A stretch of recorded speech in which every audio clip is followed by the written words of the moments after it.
year to this year for us in terms of staffing. We had 29 teachers that we hired this year, which I believe is a record, 4 administrators and 25 staff. Like lots of districts throughout the country right now, we are also struggling to fill some positions. So we have a number of paraprofessional positions that we haven't yet filled and some other positions that are still outstanding. We have filled all of our teaching positions for this coming year, so we feel grateful about that. Some of the positions that we've hired going into this year come out of the ESSER fund. So I shared this a few months ago when we were starting to plan for this year. We created some new job descriptions. That focus on access, success, and belonging is going to manifest or has manifested in a lot of these positions. Literacy coordinator, board literacy interventionist, an SEL coordinator. We're hiring a social work kind of school to home coordinator for Shoreham. So we're really looking to be sure that we're not just focused on academic gains for students, but also looking at wellness and belonging and culture and wholeness. In terms of COVID and the work that's happening to prepare for this school year, I've been working, as I mentioned, with mostly with regional superintendents. That's the CVSA region of Addison, Chittenden, and Franklin County. And we've been working together to build off of the, essentially 2 things we learned from the state, which was the masking recommendation and the stay home when you're sick recommendation, that 2-page memo that I shared with the board a few weeks ago. So we're continuing to, and this past Friday, superintendents met to try to finalize some of the kind of guardrails around, what is music going to look like?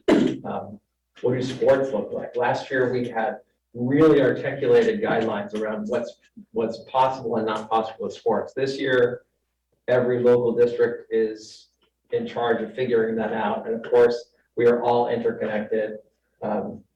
We want to be aligned with our fellow districts who are sending students here to play our team and make sure that we're not creating more trauma as we kind of go through this. So that work has been really strong. We're feeling ready to welcome students. I'm feeling ready to do my 9th annual bike ride on Wednesday. And yeah, so we're ready to go. We're ready to go. Is it going to rain Wednesday, did you say? No, I'm just saying it's cool or hot. It's supposed to be hot. I always hit the weather wrong. Yeah. Like invariably, it's going to do something bad. If you want to win back, you can use my electric bike. Electric bike. I may call you. Here. I'm curious, especially with hiring so many new people and everything, and you're not starting off with remote learning. How is everybody going to have an opportunity to see one another without a mask on? Or will they have an opportunity? They'll have the opportunity. There are staff members who I've never seen in person. Yeah, you just have to go outside. Yeah. So the rule is outside, no masks. Oh. So I think we will be able to get to know faces too. And also it's just the first 2 weeks right now, correct? It's the first 2 weeks. I did share in my Friday communication. I don't know if you saw that, but I did share based on current transmission. It's unlikely that we will enact that at the 2-week mark, which is really soon. Yeah. And that will base that on kind of COVID transmission. We're at, I think, 82 or 84 over a 14-day period cases in Addison County, which is fairly high. Right. Yeah, I had the opportunity. It was raining, thank goodness, so I couldn't pick berries anyway. So I went to the teacher kickoff, and I'm so glad I did. It was awesome, and I really it was a great opportunity to meet a few teachers. There was breakouts, so I got to participate in those, and I'm really looking forward to see what comes with the equity, the strategic plan around equity. So I really think that would be awesome. So people really, I think, get it. So the teachers do. So it was awesome. other questions for Peter on that? Questions from folks online? Quick question, sorry. I saw a hand up there, over there. Just wanted to, ask you, I know that you're working with the other supers on kind of, getting a granular detail for mask policy and things like that with Yes. respect to sports and things like that. Are you guys close? What's? So the kind of sports guidelines are similar to the in-school guidelines. Most of the sports are outside. Okay, Volleyball is the only indoor sport apparently in Vermont in the fall. So anyone playing volleyball is wearing a mask indoors. okay. And spectators are wearing masks indoors for volleyball too. Okay. We had a burgeoning club team. Justin, or was that happening at Mom's? That's at Mom's, or there is one of them. Yeah, Yeah, we do not have volleyball back school this year in any form. I heard some folks that. Having nothing to do with COVID, just. Yeah. Yeah. I agree with you. Yeah. Okay, and then spectators, is there a policy yet about spectators at these places? No. Okay. I think right now it's open Okay. to Thank you. spectators. Yeah, Without masks? yeah, because it's outside. Oh, outside, okay. Thank you. Which is that's kind of part of what we've been struggling with, is trying to figure out, we had such strict guidelines Right. last year, and now it's just like the vast plane. Right. So trying to determine, how, The Vermont Principals Right. Association, the VPA isn't getting involved in this. not at all. And the variance between what what we decide to do and what another district decides to do, and then we go play that other district. That's why that alignment is so important. That doesn't make any sense. Barb? Yeah, sorry, so the Vermont School Board Association sent out, a letter basically saying that there was some liability issues for districts if in fact they don't mask or whatever. I was assuming that the child that can't, get the vaccine or whatever, and it's compromised, it's COVID. So what are you doing with that? I think what I understood that PSPA memo to state was that we had the right to require masks. Okay. And that wouldn't be a liability if someone said, you can't require me to wear a mask. I think that's, when I read that, I believe that's what. Okay, yeah, that's probably true. Any other questions on school planning? Betty has her hand up. Betty? Hi, can you hear me? Yep. Okay, I wanted to ask about music and band and whether there are any newer guidelines around that music instruction as well. Yeah, so I can pull it up here. There's a kind of a one-page document that people are working on for music. And let me pull it up here to share some of the highlights.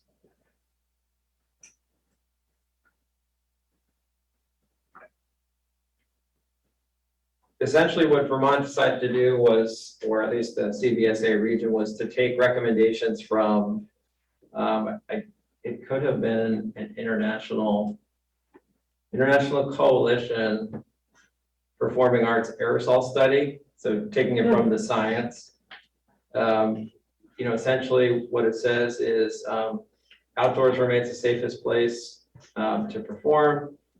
No mitigations needed depending on level of local and state transmission rate. So again, this is kind of broad recommendations. Indoor environments vary greatly. Masking with appropriate material remains the best way of reducing potential infected aerosol. So masking, bell covers as well.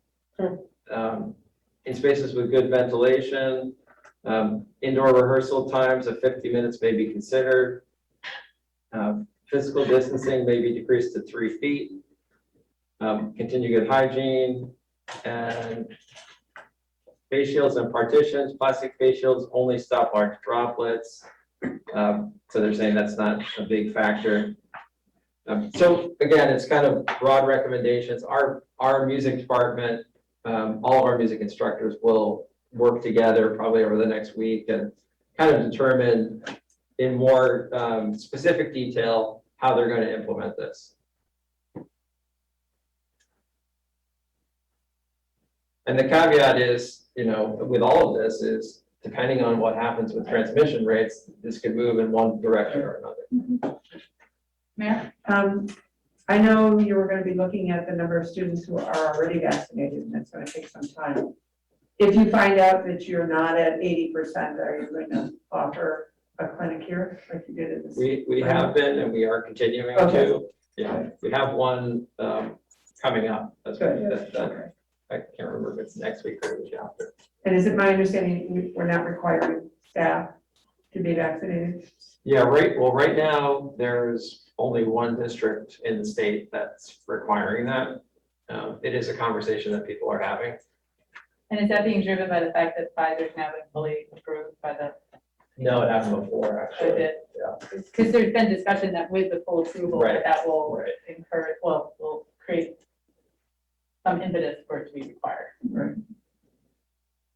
But isn't it up to the local municipality or your local decision here to Yeah. decide whether your employees are Yeah. required to be Yeah. vaccinated or weekly tests or something? I mean, I think it could happen at the state level. So Washington Yeah. State last week made that move. Large urban districts have made that move. New York did today. Right. I think. Right. So it's certainly something that the state of Vermont could do, but the state of Vermont has been pretty hands-off this Yeah. fall in terms of any kind of direction, so. It's up to local districts, yeah. Victoria? And what percent are we at the high school and middle school? They're looking at that right now, and I've heard the number yet, so I don't think they're finished researching that. My guess is that I believe, just this is, anecdotal, this is not based on the data that I've seen, but I would expect that we're close to 80%. Seems to relate to the parents, and since the adults are higher than most places in the country, that we would hope our students would Right, relate, the statistic would follow. right. Right, Addison County was the highest in the state, and the state's at 85% or something, so yeah. Logically. Let's hope, well, that's true. Yeah. I can't see any reason it wouldn't. Any other questions on this topic? Kit? I just have a comment relative to just making sure that you have made it very clear to us as to what's happening, both here and when you've sent out something. But I think it's important because there are places that seem to think the school boards are totally in control of all of these things. Not in Vermont so much, but certainly other parts, and they get screamed at and all that kind of stuff. So it's important for us to be, I think, aware so we can defend that position accurately. At least let them know where to go to get the right information. Not that it's happened a lot, but it's just a sense out there that you don't know that? Well, because I've had that question about faculty, I've had that question about student percentages. And, I've answered it sort of like you did. Yeah. But I think it's important the school board are informed up to the minute pretty closely because it's changing very quickly. Hope it's going to change for the better. The governor thinks that's going to happen, so does Yeah. Dr. Levine. all those Today was people. better. So let's pray that it does, but I don't know. Oh, you have to, all the visitors out. Sorry. They're all there for too. That's not very tourist friendly.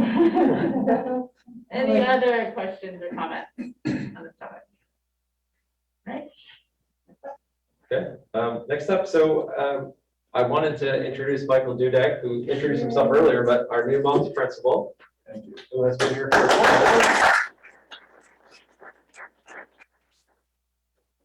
Michael's doing an awesome job. I got to go over to mom's last week and see him in action with staff and just kind of totally at ease already, really excited about what's ahead. I asked him to come and share a little bit about himself, just briefly, not a long biography, but talk about this year and talk about what Moms is working on and give the board a sense and the community a sense of what it's looking like as they prepare to welcome sixth graders for the first time in history.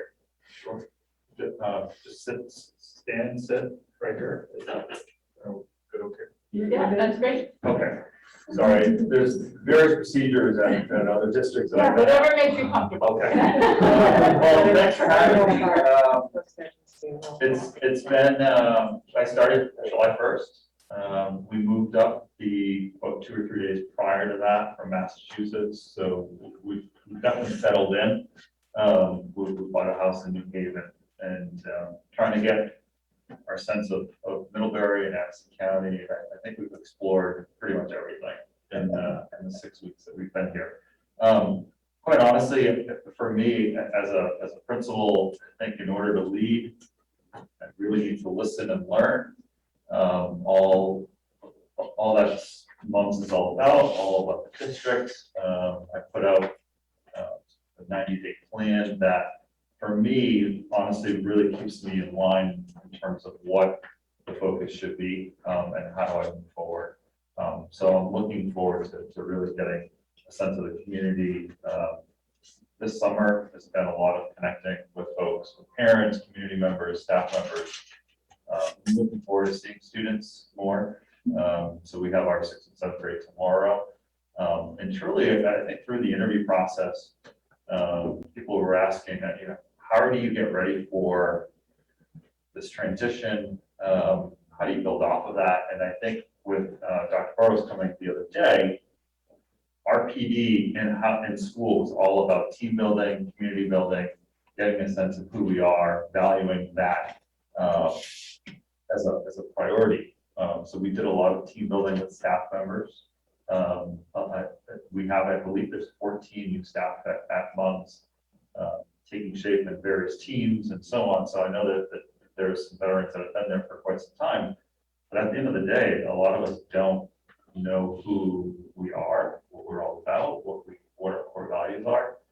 So I think building that is going to be really important.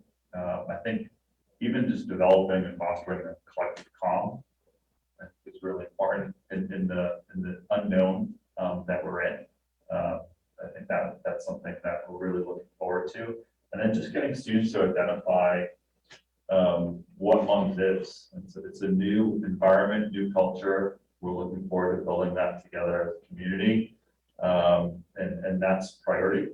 I think we have a really focused agenda, strategic plan in the districts. I'm eager to move forward with that and looking at our system structures and really think about how do we truly meet all learners. And during the interview process, people have asked as well, why Middlebury or why Vermont? I think it really comes down to sort of my philosophy of what teaching and learning is. And I think everything that I've learned in Addison County in terms of the metacognitive piece, the reflection, thinking about the thinking, the whole child is all aligned here. And I use the word quarter turn. We're not looking to build something. There's already a foundation, which I'm so excited and thankful for. And right now thinking about with our leadership team, what are those quarter turns that we truly need to do to move forward? So that's what I'm really looking forward to and building that. But the community has embraced myself, my family, staff have been working tirelessly through 3 weeks. But we are looking forward to having our 6th and 7th grade tomorrow for orientation and 8th graders. Thanks for having me. Can you share what that's going to look like for us? The orientation. Yeah. Sure. So we have, so our 6th and 7th graders are coming along with our freshmen over to the high school. And we have our teams all set up with our TAs. So we have an extended teacher advisory. We'll start outside. We'll have a quick introduction of building administration. And then for approximately an hour and a half, we'll have students doing some team building activities in the gymnasium, outside, in the library, and then we'll also have individual tours with the logistics that some of us take for granted.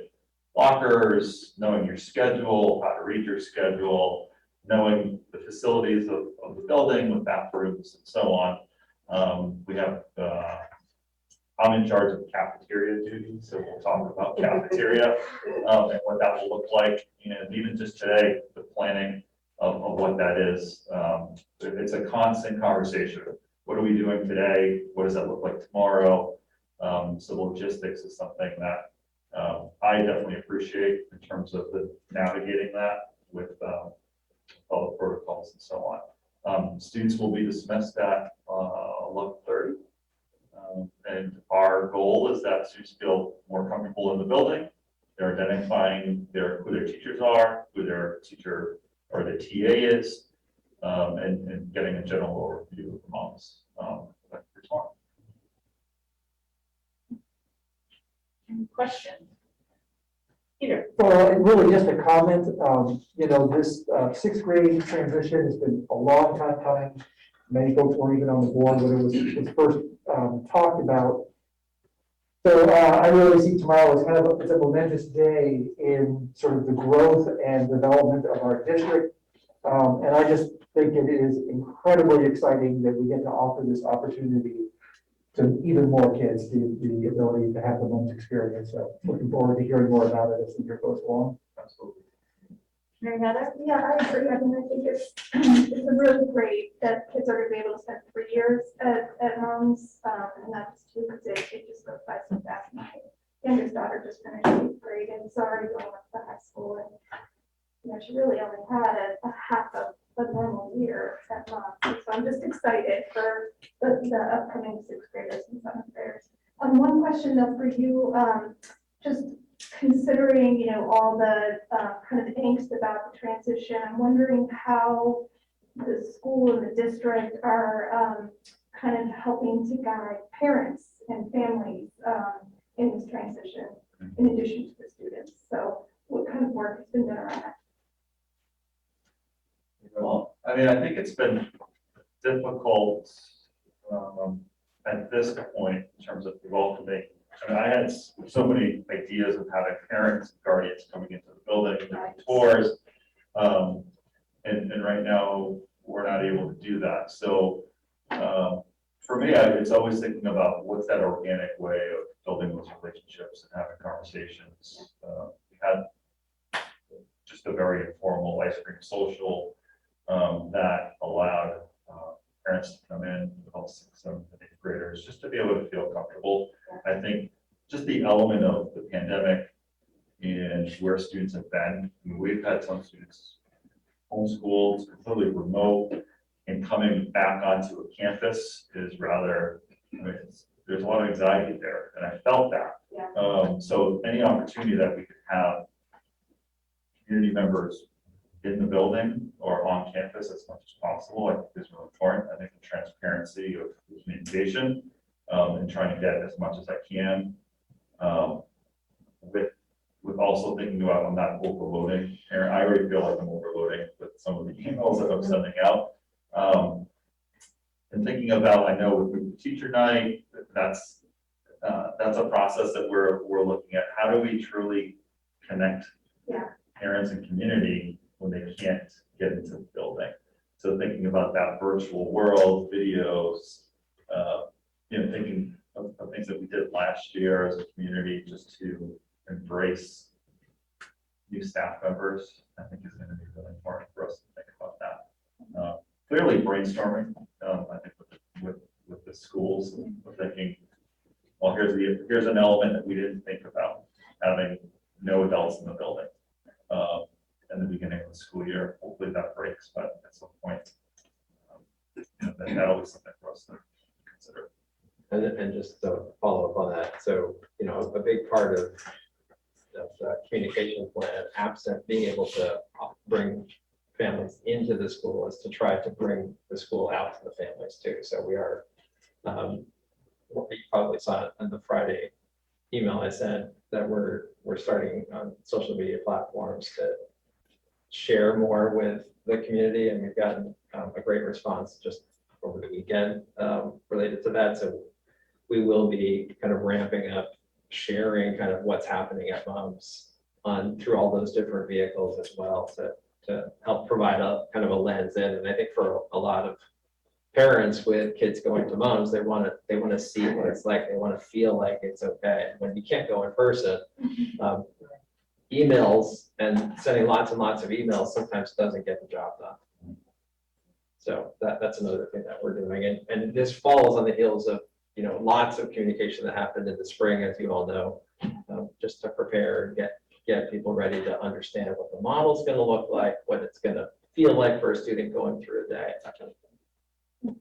Just to add quickly, social media is something that I've been doing for quite some time, because I think it's that sort of that mentality of there's wonderful things happening in each of our buildings, but unfortunately there's four walls that prevent that from happening. So embracing the activities, just as student work, being able to provide that. I think there's a lot of videos that are being shared, pictures, just descriptions.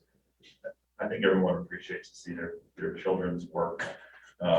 So whether it's Instagram or Facebook or Twitter, I'm a Twitter person, and I'm glad that I got a ping on my phone, I think on Saturday, inviting me to be part of the ACSD Twitter page. So that was great to see that. So I think that point, any sort of medium that people are comfortable with, we're trying to reach in that, and that's great, that capacity.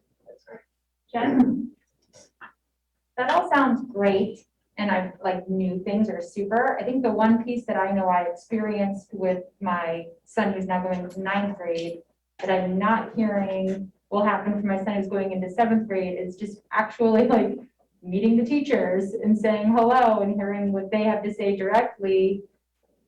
And there was like a portion of learning manage back. And so I don't need that because I had a son who went through, but for parents to sort of look at manage back and navigate that, I know that there is sort of an online option, and there was last year. I feel like if there's sort of like, the parent night or parent afternoon, if we can be in a tent or something to kind of run through some of those things, I feel like that could help a lot of parents. I know when I went with the 8th grade, or the current 9th graders, the room was packed. Like there was a lot of parents that wanted to know what was going on. And so that was just a really important fact for us as parents to learn more about what our kids are experiencing in one, like 2-hour or 1-hour segment. Are you thinking more like a town forum style?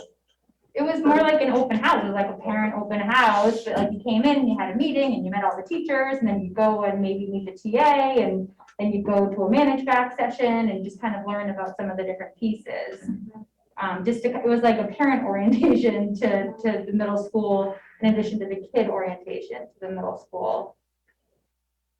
Within the first week or so of school, just so you can kind of have a sense of what's going on.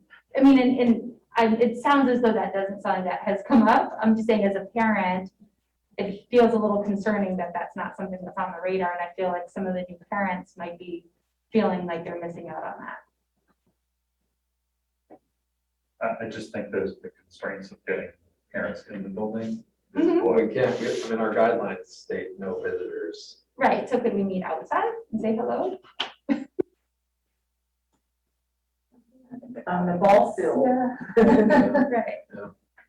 You have to think of the concentration of the outdoor event too. Right.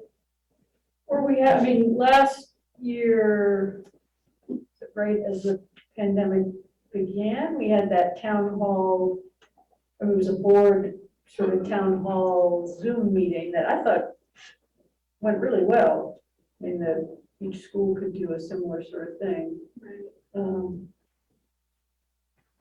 Yeah, I think that, how you all figure it out, I think the feedback, first of all, thank you for all that you've shared and that you're doing in unprecedented times. And I think we have, as Jen pointed out, consistently seen the value of creating opportunities for parents to be part of that community, which from what you have shared seems to be a shared value. And so any way that you can continue to find ways to do that, especially with the constraint of not being in the building, is gonna be super important. And to Peter's point, you know, this is the first time for this school to look this way. And you only get that first time once, right? And so it's frustrating that it's happening now with all of these constraints, because it could be so much more, but it can still be amazing, and I'm sure it will be. And so you know, you have an opportunity, I guess, to think about that with as much creativity as possible. Barb? Yeah, just one additional question, kind of dealing with parents again. Do we have a plan in place for parents that maybe don't have social media or are not on social media? That tend, you know, especially out in the rural communities, who, you know, our internet is pretty poor at times. So I'm wondering how we can make sure that if a parent isn't engaging, are we reaching out to them, you know, for a sixth grader or something like that?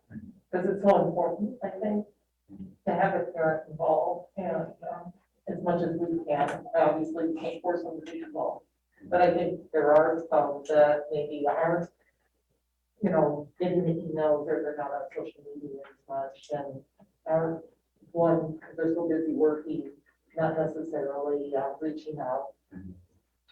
I think that's a good point, be mindful of internet access. Not everyone is comfortable with social media, so I think there's certain things that we've done in the past in terms of just outreach to families. I call them principal challenges, but they're really not a challenge, it's just let's call parents and guardians of a person from school with a positive phone message. And that goes a long way. I mean, it sounds simple, but I think elements of that, I think oftentimes parents don't get that positive phone call. It's always something like hurt, discipline, or academic. And I've experienced those positive phone calls, honestly being a change agent to what the next 3 or 4 years looks like in the academic career for that, their son or daughter. So I think elements like that, but I think to your point, how else can we outreach? And I think using our counselors, thinking about can we do home visits? And is that something that is typical in the district? I'm not sure. That to me, I think is really important. Yeah, especially in these days, you know, it's just so different than it's been in the past. So I encourage any creativity we can come up with there. That's awesome. Any other questions? Yep. Just a quick question more for Caitlin and Peter in terms of, and I know it's still early, but you know, we've been talking, as Peter said, we've been talking this for some time, and as excited as we are, and welcome, thanks. I'm just curious, what if there's been anything that's fluttered from the elementary schools, they're going to feel that impact. All of a sudden, they were like, "Whoa!" You know, at their first meeting, like we're smaller than we've been. You know, like is it starting to sink in? And what are they thinking about doing anything or reacting in any way? Or, Well, they've had a pretty long runway to yeah. prepare, so I think I haven't heard of any kind of woes. What I have heard, honestly, we don't have our numbers back yet, but preliminarily, we have some larger class sizes than we had previously. So the hot housing market, which we've all seen and experienced, you know, hopefully is going to have an impact on some of our enrollment. So we'll see, and I'm anxious to see what the impact of that is. So I've only heard from a few principals who said we have a large kindergarten or a large third grade. And, you know, we had planned for 15, we have 20, that kind of thing. So whether that pans out, you know, across the district to be anything yet, I'm not sure. But Just to follow up on that, academically, are they sort of, you know, the fifth grade, especially like their curriculum sort of changed to be sort of the culmination of the primary years program? And then the sixth grade sort of at the middle school, adjusting to being the beginning of the middle years program? Yeah. And are from Caitlin's perspective, are they feeling supported? Are they feeling like frantic, like, oh my gosh, how am I gonna get this all done? How's that part going? everything. Yeah, a little bit in between of that. Yeah, everything. Yeah, I mean, I think the standards which were covered in sixth grade through the inquiry units of the PYP are now housed in MYP year one. So that didn't change necessarily, but Okay. certainly there are other changes, and the big change is a student had one main teacher before in sixth grade, and now they have a number of teachers. So that is a big change. Caitlin, do you have anything you want to add? Well, Jen, you made the point that fifth grade is now the culmination of our PYP. And all of our IB programs have a culminating experience for students in the PYP. It's the exhibition of student learning.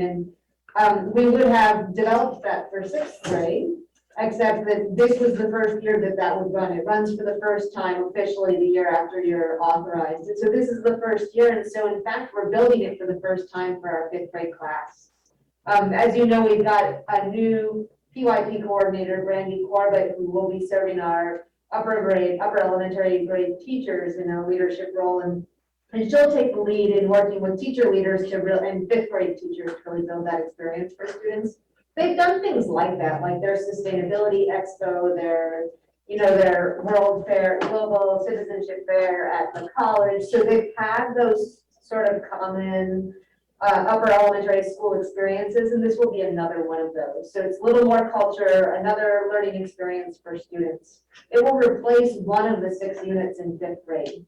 So to be built this year.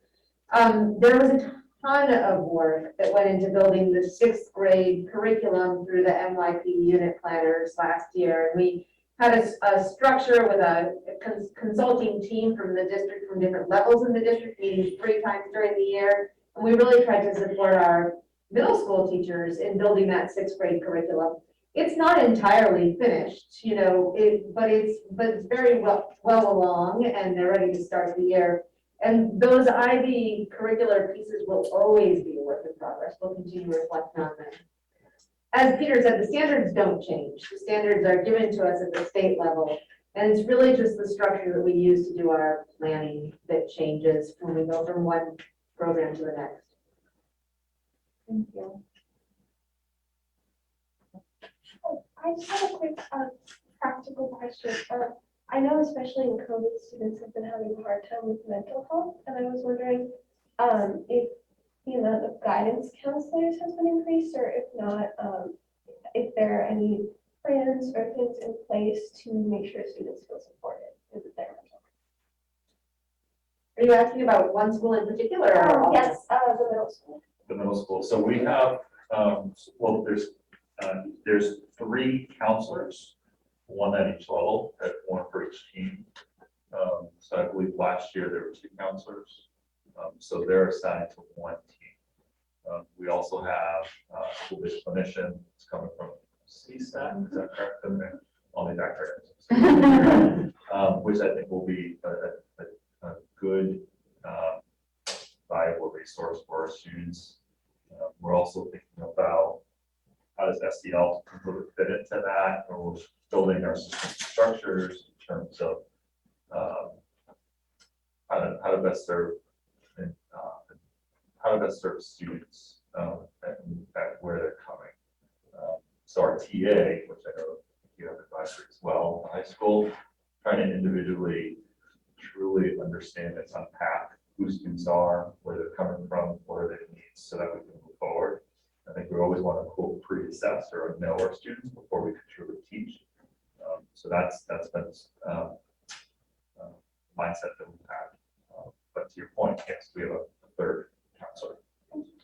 And just to add a layer at the district level, with our ESSER funds, we have 2 positions related to students, emotional well-being. One is our SEL coordinator at the district level, Shauna Lee. It's a 2-year position, and we'll really be fleshing that out over the next few weeks about how she'll engage with each of the schools. We know we'll be collecting SEL data through the Panorama screener, and we really need to have a plan for what we'll do with that and how we'll respond to it.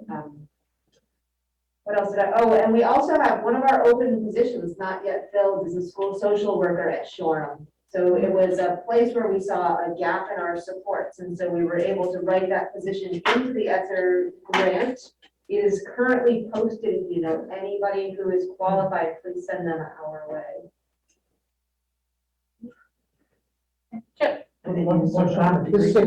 This sixth grade, has lost out being the big cheese. So that, I'm not sure it will make a big difference. However, there is something about graduating up to being the top in whatever you're at. So it might be something to just comment and think about, because you know, the fifth graders in all the schools now become big cheeses. And the sixth graders went from being fifth graders now into being sixth grader at the bottom of the heap. So I don't know what that means, but I just was thinking about, I have a sixth grade new sixth grade grandchild, and I'm gonna ask him that question at times, because I think it's an interesting question. Victoria? I was just gonna respond to that, not to go off the rails, but I have a sixth grader. I have a sixth grader too, and I think Mary Hogan and Louise did a great job of sort of making fifth grade the culminating year. Yeah, I haven't asked him that, so I just, it's come up in my thought process about where you stand in the hierarchies.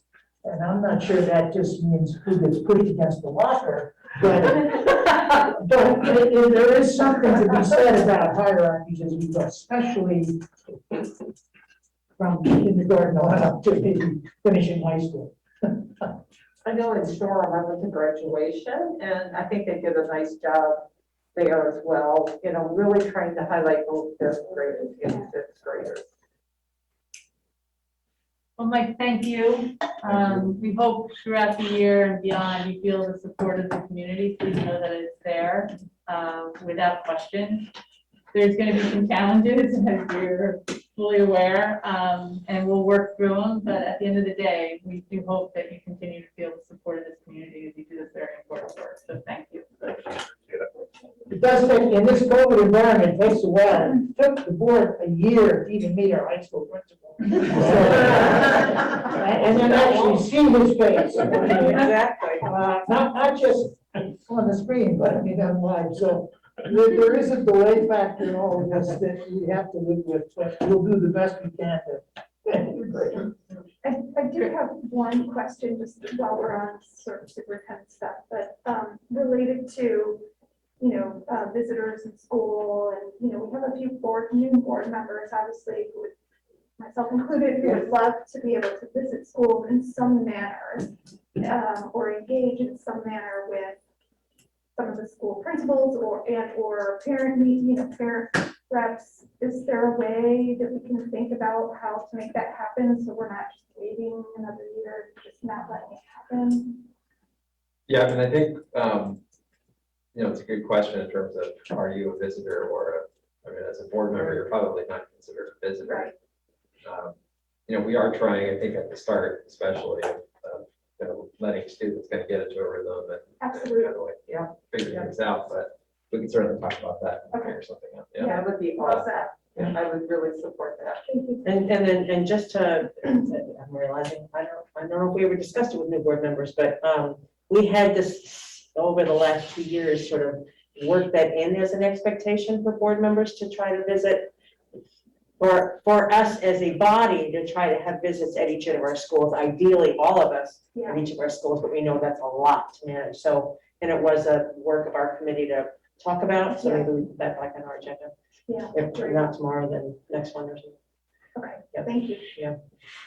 Great.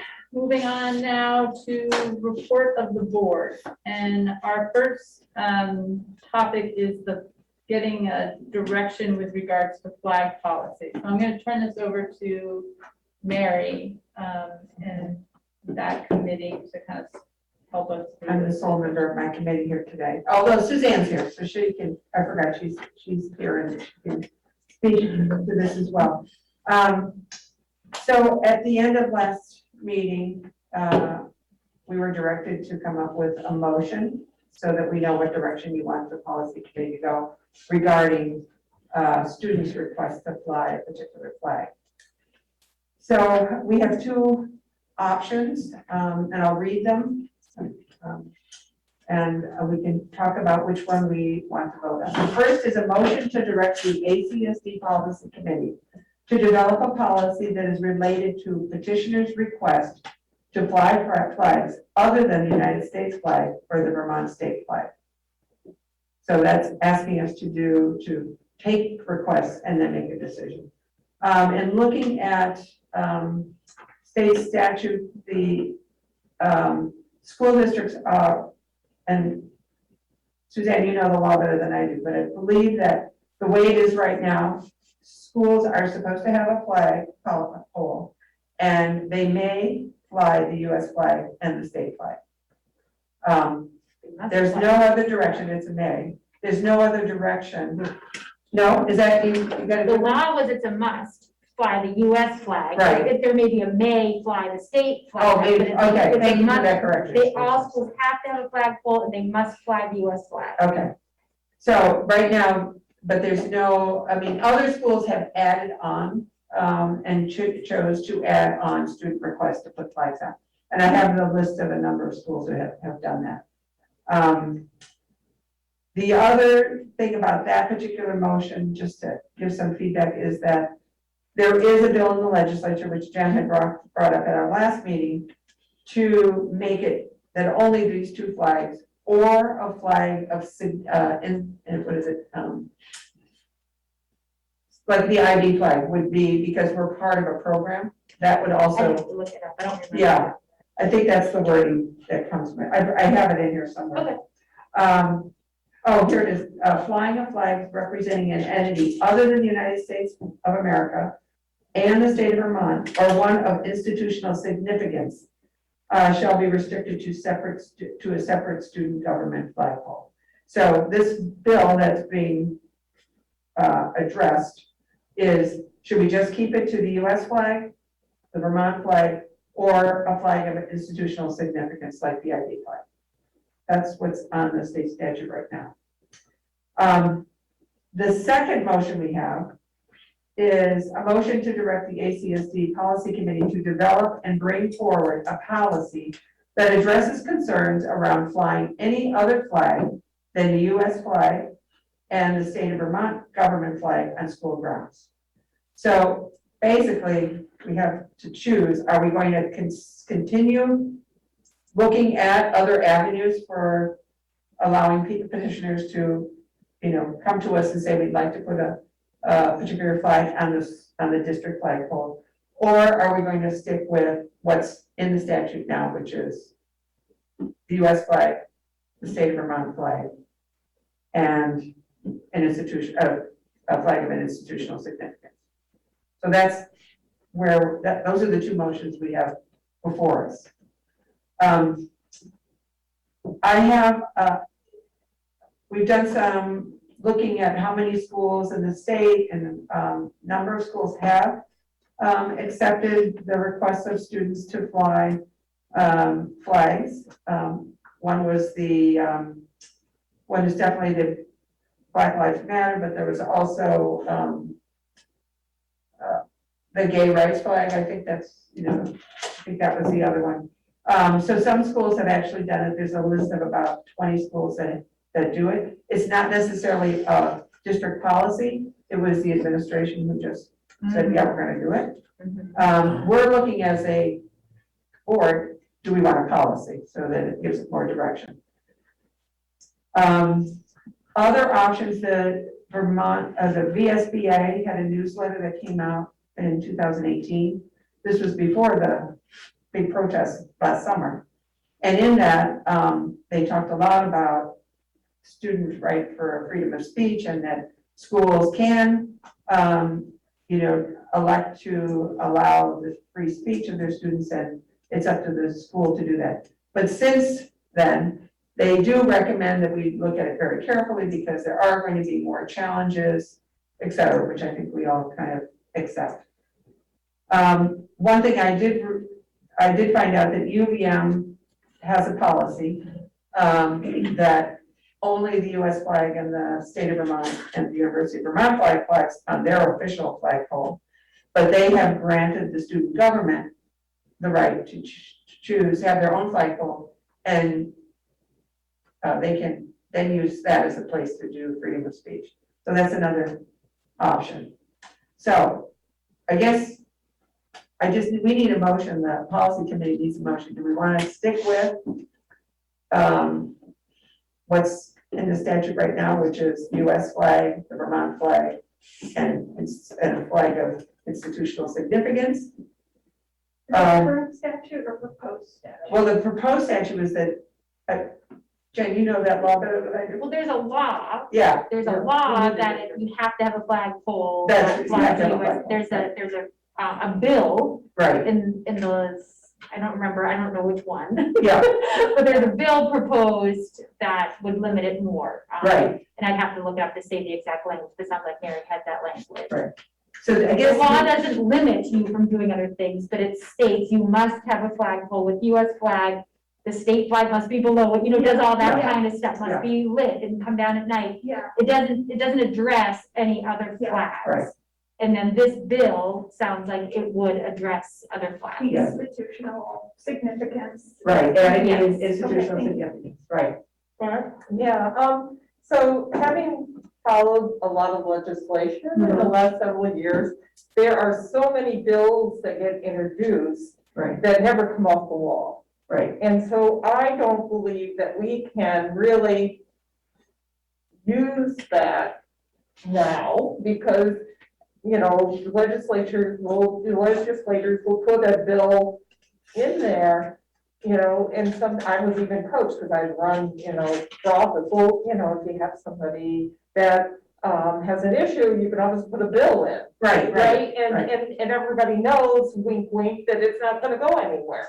So I don't think we can make any judgment based Based on on that. this bill that happened to have been proposed unless it's in the process of really going through the gates of legislature to, Right, become approved. right. So, yeah, we don't need it We necessarily. need to go by the current law, I We think. need to follow the law. What I was bringing it up for last week was it's a bigger problem than we possibly could solve in this room. That the legislature is talking about it, that the country's talking about it. That's why I was bringing it up. That was an example of a proposal to address this question in Vermont. As an example of how we might want to look at it. I was not trying to imply that we needed to No, follow I didn't that. say that. No, I'm just saying that we have to keep our perspective that, that we need to go by statute, I think. And that bill, it may be passed or it may not be passed. It may not even be taken up by the legislature. So, based on the research I've done, there are probably about 20 schools who have flown the Black Lives Matter. Not all of them do it as a district policy, but it was just recommended and the administration approved it. The school or the Vermont State School Board says, be really careful about it now and to get a lot of legal consultation on that, which we did initially, but it's still, a real hard nut to crack. And I think the motion that we're looking at today is, are the two options, which I read, which I can read again, on what we as a board want to, what direction you want us to go on. Okay. Can you read them again? So, but just for clarity's sake, as we get into this, at the end of the day, we're voting on, and we can listen to the words and stuff, but at the end of the day, we're voting on, as a board, are we making a decision that says, we as a board have stated that the policy of flying flags will be limited to it as a government speech, our flagpole, with the United States flag, the state of Vermont, and the educational educational entity that we currently are curriculum aligned to, International Baccalaureate. We're gonna either say, that's what we're gonna limit it to, Right. or we're gonna say, as a board, that we will have a policy in place that will allow for other flags to be considered on the flagpole. That's what we're, That's for today's that's vote. what, we're not voting on which flag or whose flag or what flag. Those are the two things we're voting on. Mary Heather. I guess just for clarification, so motion one, and I know you'll reread the word, but motion one is the first, more restricted, More more restricted. concise, Mhm. and with no further consideration or discussion about alternative pole or alternative location, that would be. That's the next, that would be the next, well, no, that would also be another conversation. Right. Right, so if we say on this motion, we're voting that this flagpole is for these things, Mhm. we then can say, the board also, you know, period, Right, return new paragraph. Yeah. The board seeks to encourage and understand full opportunity for student expression. And we encourage our school principals and student government and to manage and support that, right? Like you could have a statement on student expression absent this flag conversation, this flag policy. I guess the distinction that I'm trying to understand is, are we going to, if motion one, then are we also going to direct the policy committee to make a policy for other expression, or are we default letting I think that's administration take that on? Yeah, I think that then becomes, at least in my mind, that then becomes a conversation with, to truly understand from the principal's perspective, what is going on in these schools with regards to that? What are the current vehicles of student expression that are in place? Let's hear about them. Are there opportunities for a student government flagpole that the student government can maintain and the school principals manage? Okay, Like, let's learn about that before we make a policy. make a policy on it. Okay. All right, Yeah, so, go ahead. yeah, so if in fact we decide this particular flagpole is just US, flag and, state and ID, Mhm. could a principal then say, oh, we have two flagpoles, like one by the ball field or whatever, would they be able to then use that at their discretion? If it's not we're only making a policy on the government flagpole. Right. That's what we're making a policy on. Okay. If a principal decides to provide student expression the opportunity on their windows or where else, other places, Or the other flagpole? that policy of the flagpole would not apply. It's literally just about the government flagpole that's standing in the middle of the entranceway. That's what the policy would apply for. So that's the motion that's out there now, okay, and then the other is, no, we will take requests for our flagpole, but we have to develop that policy. Of what that would Okay. look like, and Right. how the request would be. Okay. But it doesn't mean we can't allow student expression because that's their right. Right. And we support that. Amy. Yeah, I just wanted to clarify one thing. I mean, one of the distinctions that we made in the last discussion was this is not about student expression, that they already have. They have that right. So in my mind, even if we do the first motion, the second conversation isn't about finding out what we should find out what students currently have, but it would be more about us having a thoughtful conversation about then how do we express, how do we take a stand? How can students approach us about taking a stand in some way? You know, other organizations hung big banners, and it was the decision of, it wasn't it was the governance body who made the decision to hang a banner. I'm not saying that that's what we should do per se, but I'm saying, I just want to make sure that we're clarifying that it's not so much about student expression, it's about students approaching us to take a stand on something. And how do we, if we're not going to go with a flagpole, what are those? How will we show that support to them? Jen. Mary, you had mentioned legal advice and that you said that we had sought that. I don't Well, remember at one of hearing our about it. earlier meetings in the spring, Pietro, the lawyer, what's his last name, Lynn? Yeah, he spoke with us and he kind of outlined some of what's been going on around the state, so we have some of that, but also sort of the pitfalls, some of the things that you have to really be careful of. And I think you addressed one of those at our last meeting, that there are many different groups that may come out and ask us to, have that fly a flag or fly something on the flagpole. So it would open up a lot more work for us to do that. And that's where the policy that was presented 2 weeks ago, which is the draft policy from Colchester, outlines the specifics that how the procedure would run. So that there'd be some guidance on how we would agree to or not agree to flying the flag. Okay, So, that was his advice though. Yeah. It was just kind of talking about some of the pitfalls, Right. not sort of one way or the other. not one way or the other, but just saying, Okay. be aware, it's not as simple as, putting it up and not thinking, people aren't going to be upset. We are going to see that. Thank you. And it's certainly becoming more and more obvious all the time how much controversy can be generated by freedom of speech, but the students do have a right to do that. So we have to support that.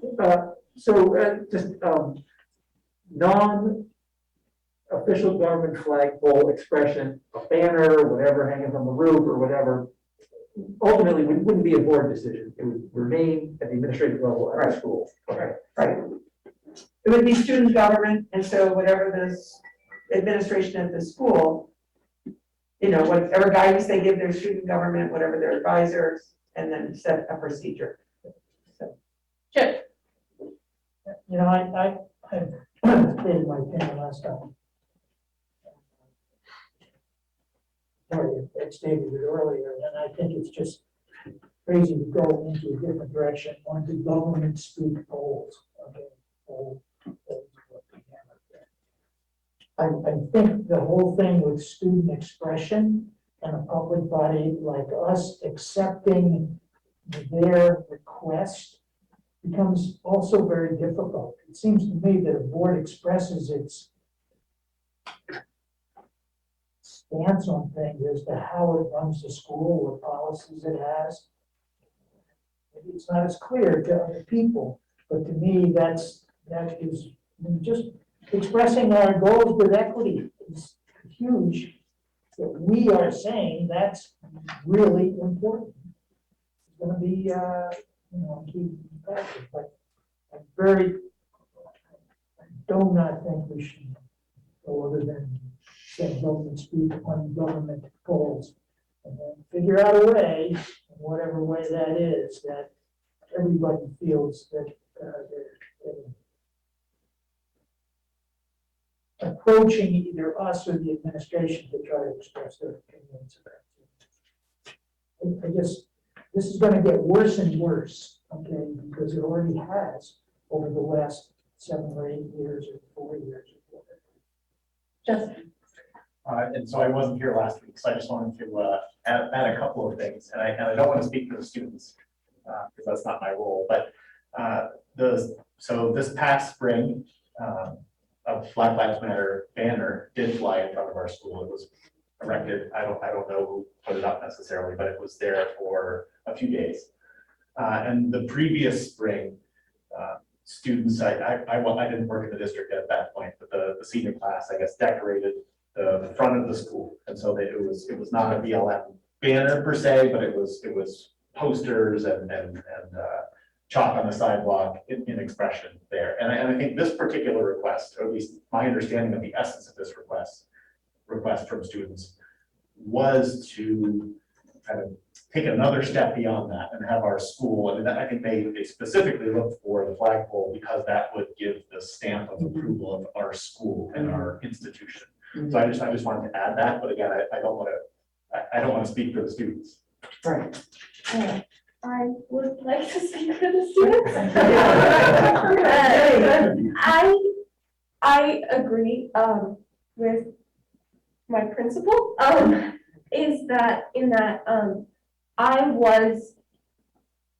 I feel that the reason students have made this petition and tried to fly the Black Lives Matter flag on the flagpole is because it is a symbol of authority. And it is a symbol that while we as students can only do so much because we are students, we are supposed to be the ones who are kind of doing our own things, and then there's like an authority above us. It is also a symbol that that authority agrees with us and wants to uplift this cause. And for a lot of people, that's extremely important because, especially because of the nature of the flags that are being proposed. It's a symbol to them that the authority supports them.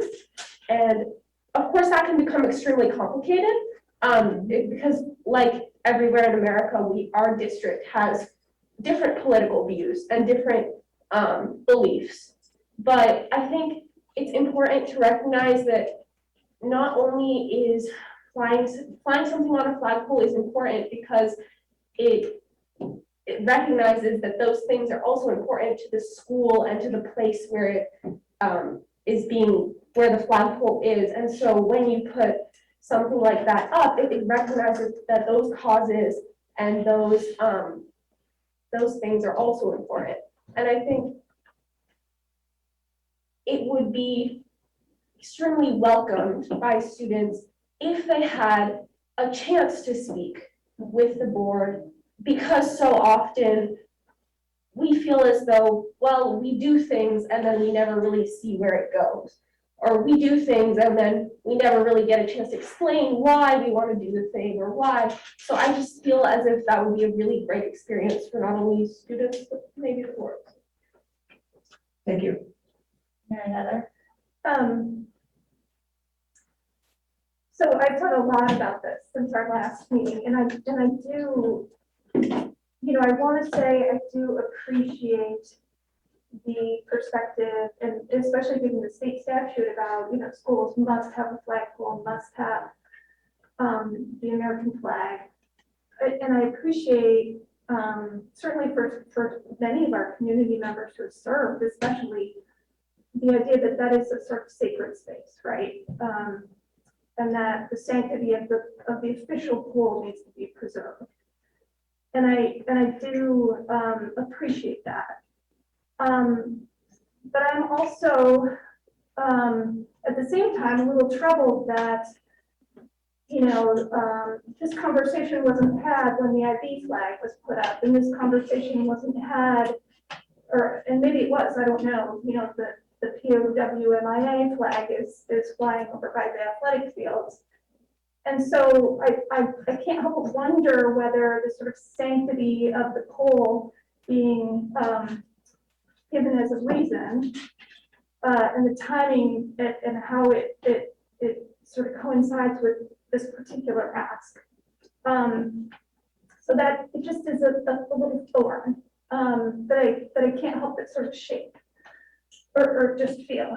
And I guess the other thing is I feel like I want to lean into a little bit Lindsay's comment from our last meeting, because we're talking about flag and any flag and not one particular flag, but I think the ask, and I think that actually you just underscored this, is not just about, the flag, but rather that the students are asking whether ACSD is willing to declare our district and our high school in particular as a safe and welcoming community for all, or not.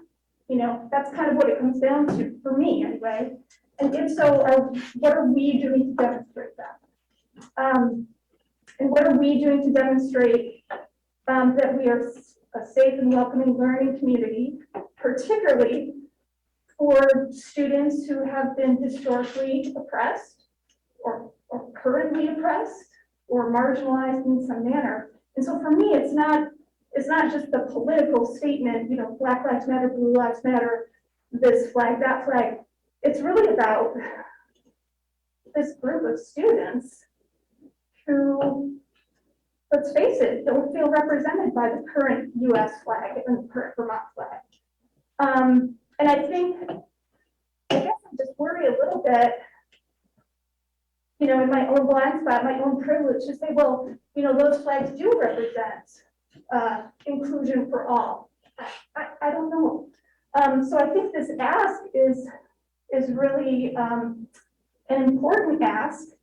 And the other thing that I'll just put in there is I can't help but think about just the facts and the data. There is a well-studied and well-documented disparity, academic and opportunity between white students and non-white students, both nationally and in Vermont.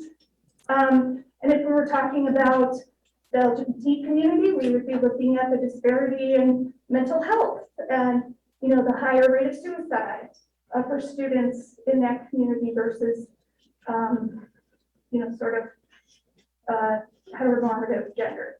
So, and I think those things, the academics and the mental wellness, are in fact within the purview of ACSD's mission and extremely relevant.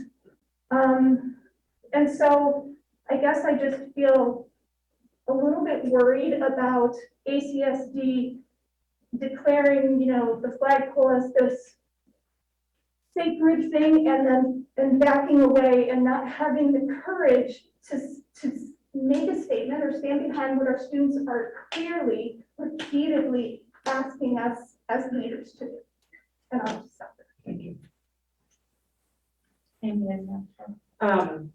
Thank you, that was very well Yes. stated, Mary Heather, which is why I come back when I saw the question, a follow-up question. And how do you pronounce your name? Nargis. Nargis, okay, thank you, Nargis. Because that was very well spoken. So and you missed the first meeting when we started to talk about this, but the dilemma, as any great policy issue is noting that the flag is a government speech and that right now it's only flying, you know, as an official government entity, and recognizing what the meaning and the significance of what you're asking. And for me anyway, I'm saying I'm trying to find a way to honor that. And maybe I'm trying to have it both ways, but my question back to you would be, do you see other ways that would satisfy the students' plea, petition, desire for us to respond in a way that you feel supported, that doesn't involve flying the flag? Are there other ways that we would satisfy that? Or is there room for a discussion around that? Or not? What do you think? And I hope there's room for, anyway, go ahead. Yeah, I see other ways, but I also, and I understand the controversy because I live the controversy because I am in a school where I have to interact with all of my peers, whether or not I necessarily agree with where their politics are in relation to mine. But I also have to say that I, as a student of color in a predominantly white institution, I have to say that seeing a flag, because it's a symbol of something, and it's a symbol of something that people support, it's a very important thing. And I see also how that is important for a lot of the students, especially because our school and our district is one that is predominantly white, and the recognition of students of color is not generally large because there is generally not a large community. There are obviously moves schools can make to make students of different backgrounds feel supported. I feel that this move is different because, as we've discussed, a flagpole is seen as this sort of government and like authority place. And I think there's always room for more things that schools could do. As for the school board specifically, I think, again, there's more room for discussion around whether there could be actions by the school board specifically. I'm not sure what those would look like, but I do want to emphasize that this is, the flagpole itself is important because of what it is, because of the controversy, because of the fact that it's a place of authority. Thanks. Yeah, and I think we have to be really careful here because in my heart of hearts, I feel that we are now on the brink of marginalizing a community that has been so marginalized already. And so just to make ourselves feel more comfortable because we're feel uncomfortable. And so I think we have to really examine our own vote and our own motives and why we're, voting a particular way, and make sure that we're not allowing, oh yeah, this is the official flagpole, so it can only have like the US flag on it, whatever. When I look at a government flagpole and if I saw a Black Lives Matter flag on it, I would basically say, yes, that's where it belongs. I'm sorry, because of the history that we have as a country, and it's by God time that we actually take a stand and really start to help to better the situation. I do want to try to make sure that the conversation that we're having is about the flag policy, not about the Black Lives Matter flag. And I know that's really hard to separate, but as a board, we really, really, really need to do that. So I just want to remind folks of that as we continue on. Suzanne? Thanks, Mary. I just wanted to, bring us back to the fact that what we are trying to put forth for a motion is which way the board, would like the policy committee to go. And so that is really the core of the discussion. Without direction from the board, the policy committee cannot move forward. We work at the direction of the board and not of ourselves. And so we really need some form of direction from the board as to what to do. Do we do motion 1 or motion 2 and we move forward? We could be here for a long time talking about other things that are associated with just the Black Lives Matter flag, but it's not, the whole purpose of the motion is not just about the Black Lives Matter flag. It's really about, should somebody want to put up a Green Bay Packers flag or, whatever flag. It's what do we have on the books that talks about raising a flag other than the United States flag, the state flag. And yes, I will agree. I never even heard a conversation about the IB flag being raised. So we might have to go back and revisit that piece too. But really what we were trying to get from the board was direction on how to move forwards with a policy that we could bring back to the board around flying flags at the school. One other comment that I'll make and then get around to folks. The other thing that I would love, I think it's important for all of us as board members, is to not make assumptions as to why people are making certain statements or positions. I don't think that's fair, and I don't think it's really our work as a board to do that. So let's, as we kind of think through this collectively, share how we're thinking, but I would just encourage us not to make assumptions as to what other statements mean, folks. Amy, and then Victoria. So the only thing that's occurring to me, which is, in some ways, yes, you're right, we are setting a policy. On the other hand, we are presented with something that people feel very strongly about, and frankly, maybe that's what guides our decision making. In other words, I know people are worried about the slippery slope, but and it's not that we should construct it around the Black Lives Matter issue, but if we have that in mind for what's the criteria, what would be those very rare, exceptional circumstances, because it's about a core belief of the institution, of the board, that is front and center, that maybe that's the way to help think about it. Because we are mindful that we're trying to set policy, but we're also trying to do it in a way that we don't set ourselves up for problems down the road on something that is less clear. And that's, I think, that's the dilemma. So anyway, just as a comment, maybe it'd be helpful to try to think about it that way. Victoria. I would say I haven't varied, much from my statement last week, but, I would just say, I am hugely supportive of having students feel included, and a part of this community.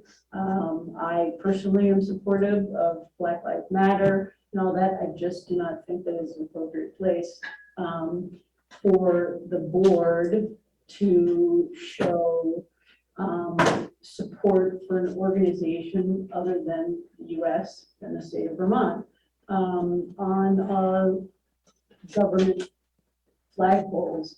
I think that, that those places are by statute meant for those two things, and that we are a creative community, and that we can come up with ways, our administration, our students, our student government can come up with ways to show support for all sorts of different things, and really create a way to express our core values that don't involve the government flagpole. I do like, and you had mentioned the UVM policy, I think you said, that erected a flagpole that was in essence given to the students. I don't know if it was given to the students, but it was, They manage it. they manage it, and it is with some guidance from advisors, and so that, there's some parameters about what can be followed. Right. But that's the way they sort of decided to allow that expression and be supportive Yeah, without using the I university would support something like that, I don't think that that's our role, but if the student government and the administration found that to be an avenue that students wanted to use for expression, then I would. Betty?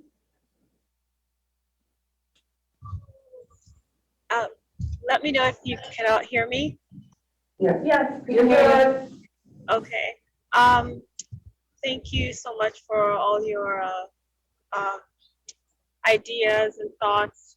It's a very complicated issue, but I also feel like as a school board, respecting student voice is really important. And so I have a sort of question or for our student representative, if it turns out that putting up a flag other than the United States flag or the state flag is not permitted or cannot happen, would the idea of a secondary flagpole work? And this can, this is something we can all talk about as a board. The idea of a secondary flagpole that would then allow for like the policy to talk about what kind of flags may be permitted. We would review we would review some of the points that were raised last week, the last meeting, in the proposed policy that outlined what kind of steps students would take if they wanted to fly a flag. But that would be a space that a potential group of students, whether it's Black Lives Matter or whether it's a different group, would have that special space dedicated to that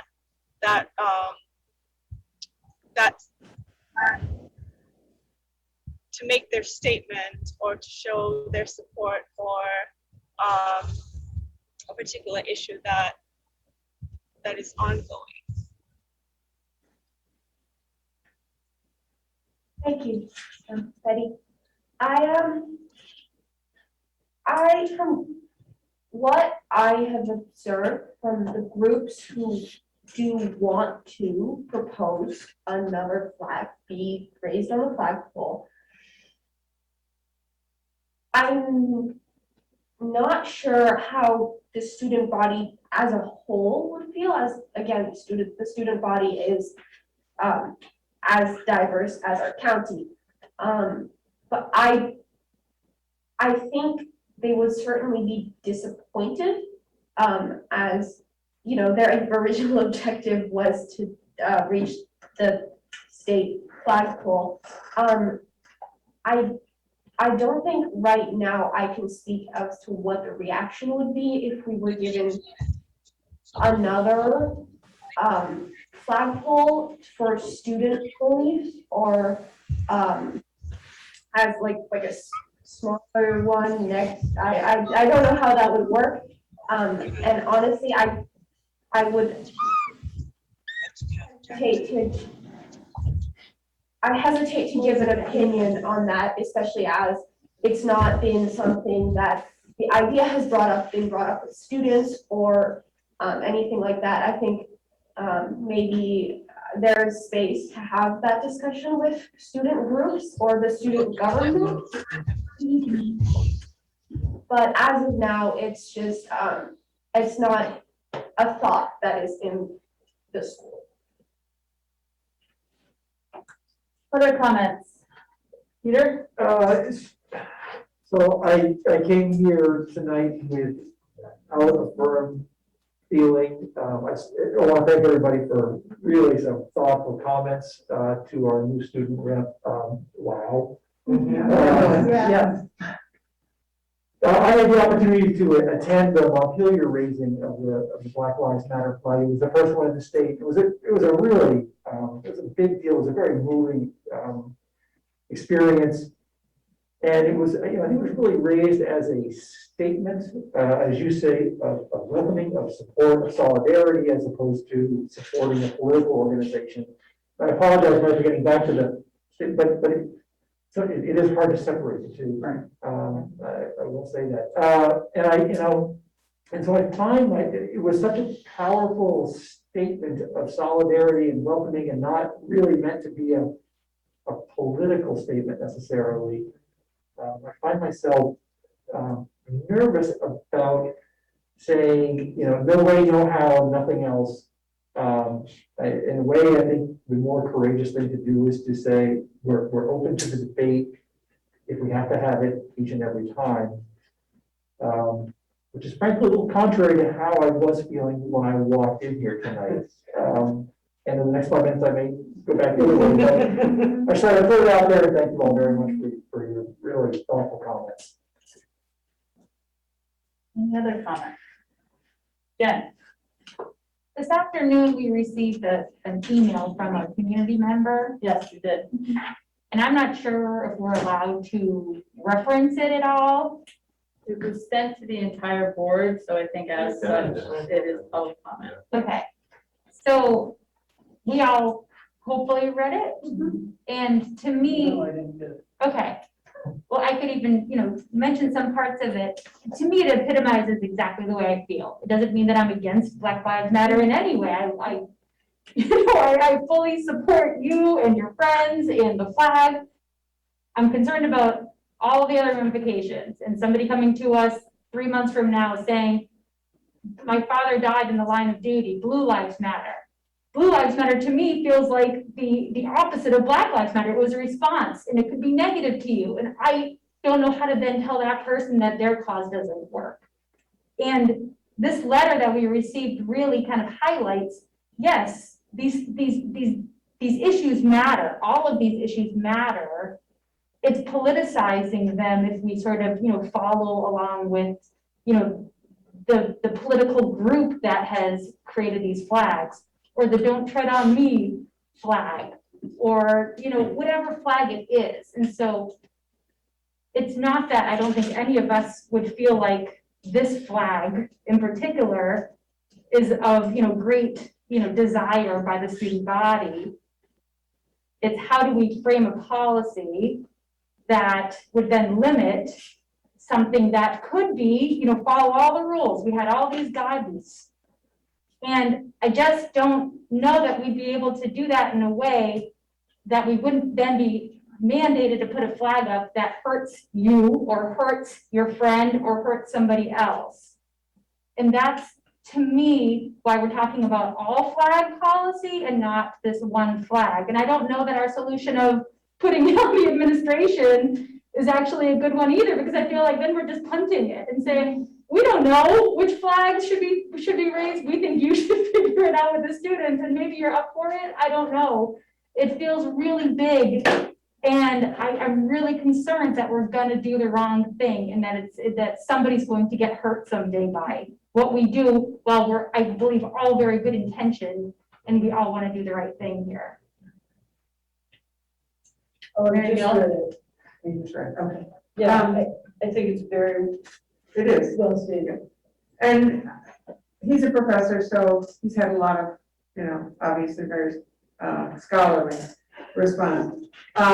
My big concern is, if you look back through history, in order for movements to go forward, positive movements to go forward, it took a lot of courage for people to say, no, we're gonna move, we're gonna push the people, we're gonna make people a little uncomfortable, we're gonna go forward. Students have come up, and this is their right for free speech. And I agree that the flagpole is like a huge deal to put right there in front of the building. I feel it would be, I think when Mount Hillier did it, it was before the political controversy started to really heat up. I think the climate today around the divisiveness in our country and how almost anything can trigger an argument. But I think the students feel really strongly about this, and I want to support whatever we decide that they have a right without a lot of restrictions, unless, there's really derogatory meaning or hate speech or anything involved, that they have a right to be supported by us for whatever they want to express. And it's actually a policy we have called the right of student expression. And I think it's a policy that we need to look at more carefully, because we adopted it in 2000, I think 16 or 17. And it's just about media and, what written expression. But I think we need to maybe broaden that a little bit so that more vocal, more obvious places where there's student expression could be out there. I'd like to hear from the principals. What do you think? In what specific, what would be most helpful for you to hear? Understanding how you think about the role that schools must take in ensuring student expression of fundamental values is supported, and whether or not that support should be applied from an operational standpoint to the government whole.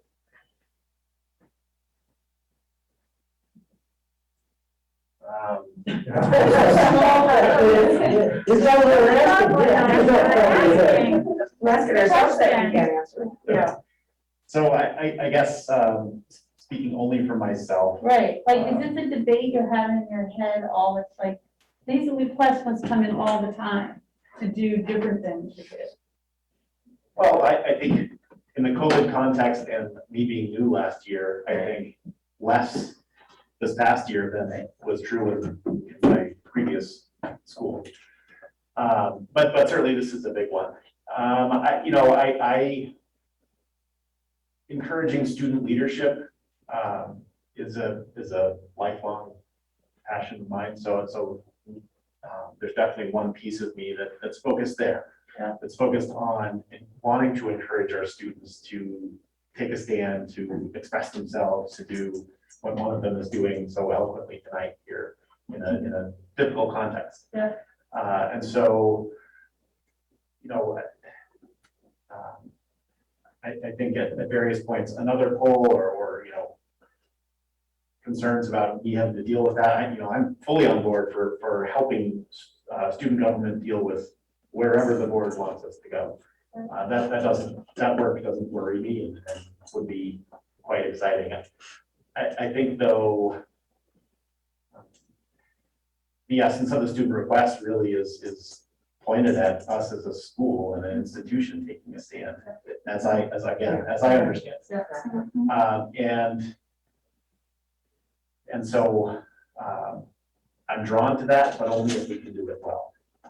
Because, you know, in lots of other contexts throughout my career and reading law books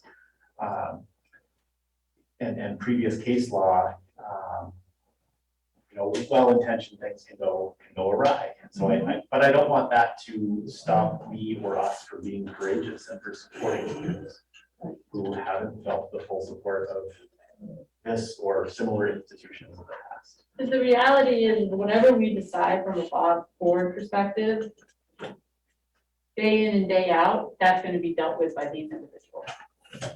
Like, we're going to be part of our, you know, but day in and day out, it's going to lay on their shoulders.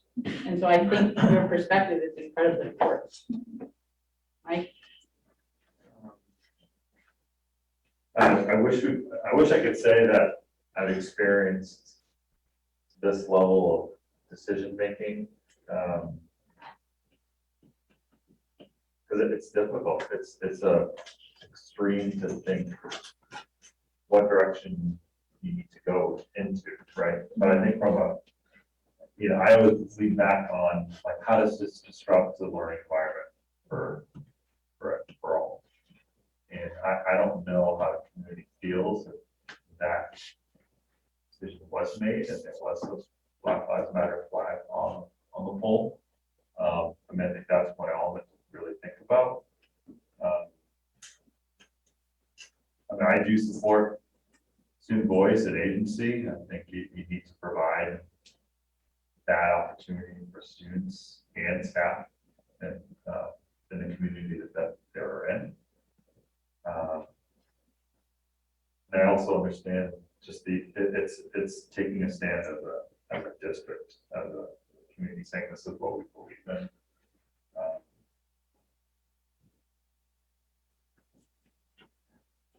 I mean, it's just again, I think personally, what I'm leaning towards is at least having that opportunity to extend on that conversation. And I think if you're going back to that, right? Let's go back to the how do we want to vote on this? I think it wants to giving that opportunity to extend dialogue. Make the right decision. And Nicole, in your role, how do you think about it? It's interesting. I don't know if I can say what I think, because it's a little bit of an outlier. I'm sitting here thinking, well, I understand the power of the flag, and I understand the power of an institution, a government institution, taking a stance for historically marginalized people. I would love to see the board take a stance towards historically and currently marginalized peoples in creating other policies towards academic inclusion, social inclusion, curricular inclusion. So I'm not trying to avoid it, but when I really think about this issue, I feel like the real issue, the place where change happens is in the narratives that unfold in school. And so whether or not I agree with the flag, I do agree with the idea of the board saying this is so marginalized peoples are so important, especially in the context of Vermont, that we are going to make a statement. No, it's interesting you say that when, Mary Heather, when you were reading that statement that you wrote about what we believe and what we should be fighting for, in my head, I internalized and said, I absolutely agree with every single word that you said. But to ensure that, I'm not going to accomplish it by just putting a flag up. There's so much other work that we need to be doing and investing in and championing. And that's hard work that as a board, we have to take on and ensure. And are we are we looking at the right target in our role that we have as a board in doing what that sentence said by putting up a flag? And that's really where I struggle. Mary? There you go.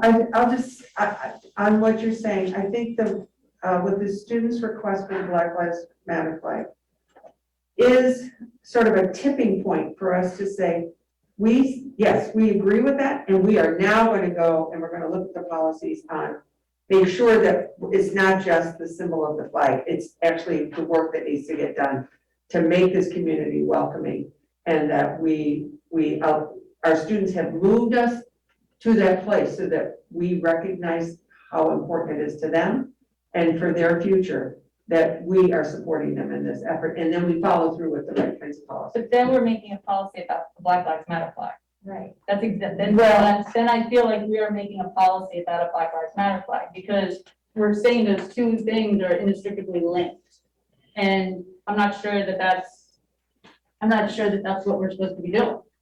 I don't know. I mean, it's just something that I think about, like, are we tying those two things together? Yeah, Victoria?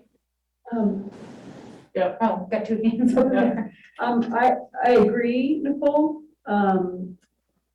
I agree that really what we need to be taking a stand on are all those things. And the way we show that is through our curriculum and through the opportunities that we have for every student and what we do in those buildings every single day. And then as soon as we put a flag, whatever flag it is, up on the flagpole, it politicizes it. And education should not be politicized. And so if we really want to show what we stand for, we make a statement about what we stand for, and then we back it up with policies and procedures and professional development around those things, around how do we offer equal access and opportunity to all of these kids, and how do we make every one of them feel welcome in our buildings and part of the community. And you put it on the flag and it becomes political, and then you have sides. And you don't have a community coming together to do those things, to reach one goal. You have a community looking at a flag and taking sides. Yeah. And I feel like it's detrimental to the mission, to our strategic plan, to where we really want to take this district. The Black Lives Matter flag or any other flag, when you take a political stance, you're creating sides. And what we need to do as a board is bring people together with a vision and then show them what the mission is to get to that vision. That's where I'm at. Suzanne? So thank you, Victoria, for saying a lot of what I was going to say. But I wanted to say is that I've actually spoken with several students that I work with that are individuals of color, and some of them were students at Middlebury High School. And, I'm open with them, and they've asked about this flag proposal. And I turned it back to them, and I've asked them, I said, what does this mean to you? Does this mean then that Middlebury High School would be a safer place?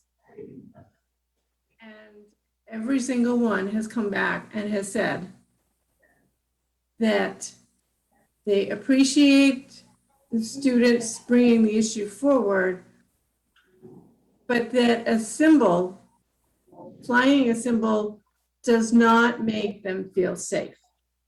It is what's done in the building. It's the curriculum. It's the interactions. It's the way people are treated and looked at and spoke to. That's where the difference comes from. And the students that I've spoken with don't want something to fly that could potentially make things worse. They want change to start within the building, within the curriculum. And they said then, and only then, when things start changing within the building, will they feel safe and secure and feel like they're part of a community. I mean, we have so much going on right now that I don't want to politicalize our instruction and our curriculum. I want every single student that walks the halls, whether they be a preschooler or a senior, that they feel safe, they feel welcomed, they feel that they have an attachment to someone within the building, and that they feel good about themselves and about themselves as an individual as they leave our buildings. And I've said this before, Mary Gill has heard me say this several times in policy committee meetings, so this isn't anything new. I'm not just dreaming it up, but this is what conversations I've had with students, and this is what they've said to me. And I think we have to honor student voice, but we can't,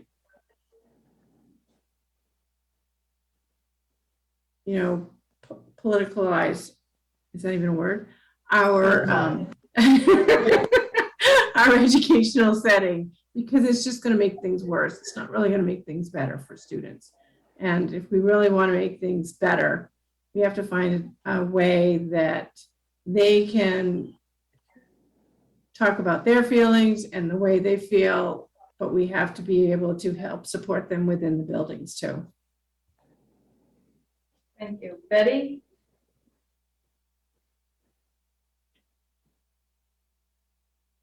That may have been up from the Yeah, I think last she did time. take that. She didn't take that down. Oh, No, she's on. Betty's had her hand up for quite some Hi. time. I don't think she. Betty, is this Hi a new there. hand? Yes. Yeah, I just wanted to make a comment on what Suzanne just said. I think I totally agree that there has to definitely be some work going on within the schools that reflects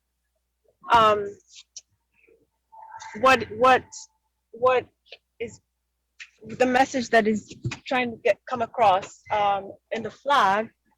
However, when you say that doing the work first and then flying the flag to reflect the work that's going on in the schools, I feel like that doesn't quite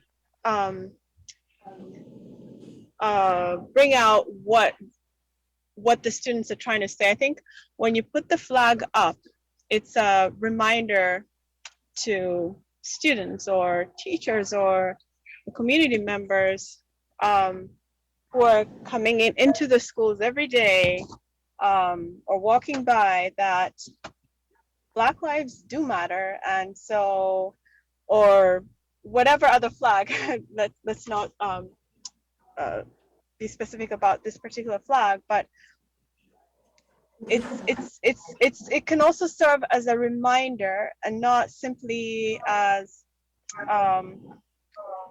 it may not be a reflection of what's going on, but it's a way for students to say that because these lives matter, or because of this particular issue, we want that to be a reflection of what we can work towards, or something that we want to achieve as a district, or I don't know if I'm getting the point across. So not waiting for the work to be complete and then flying the flag, but having the flag up there as a way as a form of getting a message across about a particular issue that students are trying to communicate. Does that make sense? Yeah. But definitely, definitely have some way of like supporting the students. And I think all in all, the point was trying to come up with a policy that would have a way of what happens if students want to fly a flag, or how can we come up with a policy that allows a flag to be flown. But it's hard to come up with a policy if we don't talk about the issue that, yeah, it's a bit hard to not to talk about it. So, yeah. Amy and then Chip? It's also, to me, really unfortunate that Black Lives Matter has become politicized. It was, in my mind, it's not. I mean, it is a universal statement about a core belief and has become, likewise, you know, there are other districts that are hearing from people about teaching critical race theory when all they're hearing is the word equity and being accused of teaching, you know, so, and we can't avoid that controversy. I hear that, I understand that. And maybe the way to think about it is, could we imagine flying a flag that is a statement about that says the same thing without using the words? And I'm not trying to find this funny middle ground that's gonna, you know, that's surreptitiously, but I am trying to, again, if we're thinking about what's our policy, what, if any, conditions would we consider flying a flag that's not the American flag and the state of Vermont flag? And could we imagine, if it's about unity, could we imagine a statement about all lives matter, and I know that's not what I want. No. But about, what's that? Like hate has Social here or justice. something. Yeah, and again, it's both to inform our conversation about the policy, like trying to imagine other ways to think about it, but it's also being mindful of not, I mean, it's really unfortunate that it became politicized, because in my mind, it is not. I did not, anyway, and in that way, in my mind, it's an important statement for us to make and for students to see when they walk in the building every day that we are saying it publicly, and we're working in the system to enact it in the various ways. I mean, that's what we're going to be spending all Friday, next Monday, talking about, is what's our role and involvement in that. And, you know, Nargis isn't going to see that as a junior. She's not going to see the evidence of that work 5 years from now. And students are, and is wanting some of that support now. So anyway, I'll stop there. Thoughts? I'm not ready to pull the question, but I think we've gone round and round on this. It's been a very good discussion, for sure. And just like Peter, you sort of go up and down in the sine wave of feeling one way or another. Maybe not enough to abandon your position, but you do feel it. Yeah. But I think we have to at least come up with something that we can give to the policy committee, where we can then go from there. I don't, with further discussion, I don't think we're going to answer the question.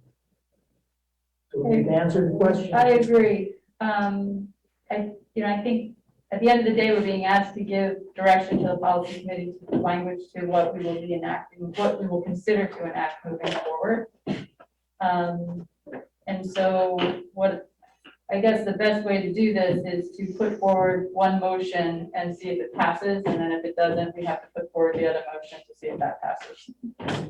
So Mary, could you please read the first motion? Okay. Motion to direct the ACSD Policy Committee to develop a policy that is related to petitioners' request to fly flags other than the United States flag and the Vermont state flag. So this opens up the possibility that somebody can petition us to fly under the flag. They would petition us directly. Yes. They would petition the board. Right. So that's motion number one. Great. So could we please could I get a second to that motion? Barb seconds it. Could I see all those in favor, please raise your hand.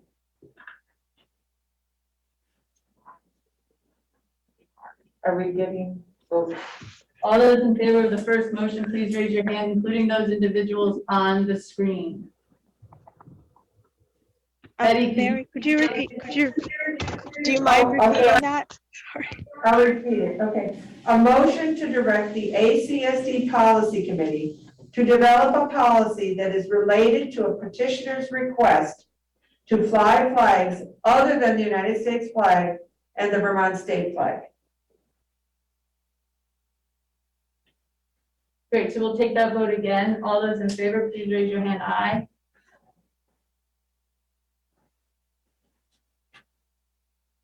So that's 5.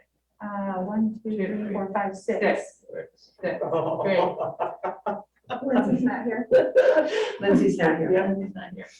Could you read the second motion? Okay, the second motion. Second, motion to direct the ACSD Policy Committee to develop and bring forward a policy that addresses concerns around flying any other flag than the United States of America and the Vermont state flag on school grounds. No. This was a little confusing. No, that's not the right. So Suzanne, you wrote this petition, this second motion. Do you want to clarify that for us? I actually wrote both of them.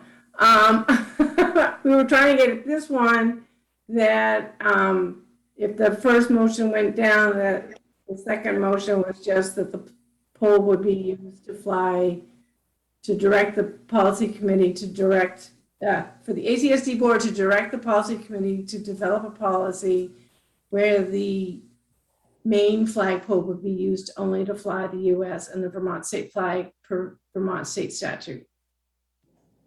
It should say prohibit any other flag other than the United States and Vermont state. Well, she just said it, so that. Yeah. Great, so could I see did everybody hear that and is comfortable with that language?